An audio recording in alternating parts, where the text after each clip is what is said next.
Hello friends, இன்னைக்கு சக்கரவள்ளி கிழங்கு யூஸ் பண்ணி ஒரு சூப்பரான ஸ்வீட் ரெசிபி பண்ண போகிறேன். ஸ்வீட் பொட்டேட்டோ குலோப் ஜாமுன் வாங்க எப்படி செய்து சொல்கிறேன். ஃபஸ்ட்டு நம்ம சக்கரவள்ளி கிழங்கு ஒரு குக்கரில் போட்டு நல்லா பாயில் பண்ணி எடுத்துக்கோங்க. 2 விசில் விடுங்க, சூப்பராக பாயில் ஆயிரும். பாருங்க, நல்லா சாஃப்டாக பாயில் ஆயிடுச்சு. இப்போ தோல்லாம் ரிமூவ் பண்ணிவிட்டு நல்லா மேஷ் பண்ணிக்கோங்க.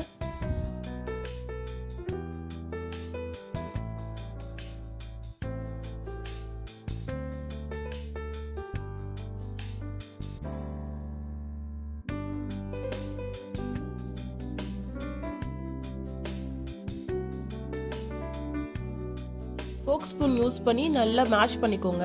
கெட்டி இல்லாமல் மேஷ் பண்ணுங்க, அப்போதான் நம்ம குலோப் ஜாமுன் செய்யும்போது நல்ல ஷேப்பில் வரும். நெக்ஸ்ட் நான் 1/2 கப் மில்க் பவுடர் ஆட் பண்ணுறேன். நல்லா பிசைஞ்சு நல்லா உருண்டை பிடிச்சி வச்சிருங்க. ஒரு 1/2 hour நல்லா ஊறட்டும். 1/2 hour ஆயிடுச்சு. Next gulab jamun balls ready பண்ணலாம். நான் சின்ன ஷேப்பில் பண்ணுறேன். உங்களுக்கு பிடிச்சிருந்தா நீங்கள் பெரிய ஷேப்பில் கூட பண்ணலாம்.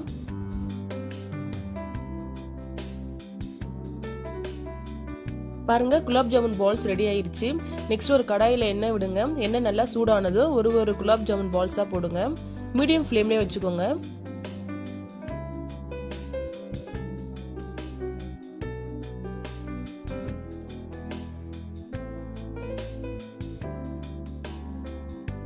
நல்லா ஃப்ரை ஆயிடுச்சு. இந்த ஸ்டேஜில் ஸ்டவ் ஆஃப் பண்ணிருங்க. நெக்ஸ்ட் குலாப் ஜாமுனுக்கு சக்கரை பாவு ரெடி பண்ணிடலாம். நெக்ஸ்ட் ஒரு கடாயில் ஒரு பவுல் சர்க்கரைக்கு ஒரு பவுல் நான் வாட்டர் ஆட் பண்ணுறேன். நெக்ஸ்ட் ஃப்ளேவருக்கு ஏலக்காய் ஆட் பண்ணுறேன். நல்லா கொதிக்கட்டும், நல்லா கொதிச்சு வரட்டும். இந்த குலாப் ஜாமுனுக்கு கம்பி பதம் தேவையில்லை, நார்மலாக கொதிச்சு நல்லா திக்காக வந்தால் போதும். நெக்ஸ்ட் அதில் குலாப் ஜாமுனை ஆட் பண்ணிக்கலாம். 1/2 hour இந்த சக்கரை பாகுலேயே ஊற விட்டுருங்க.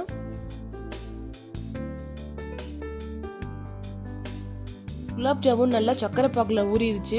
பாருங்க எவ்வளோ சாஃப்டாக இருக்குது. சாஃப்ட் அண்ட் டேஸ்டியான sweet potato gulab jamun ready ஆயிடுச்சு. நீங்களும் உங்கள் வீட்டில் ட்ரை பண்ணி பாருங்கள், ரொம்ப சூப்பராக இருக்கும். இந்த ரெசிபி உங்களுக்கு பிடிச்சிருந்தா லைக் பண்ணுங்கள், ஷேர் பண்ணுங்கள், கமெண்ட் பண்ணுங்கள். தேங்க்யூ ஃபார் வாட்சிங். இன்னொரு வீடியோவில் பார்க்கலாம். Bye bye.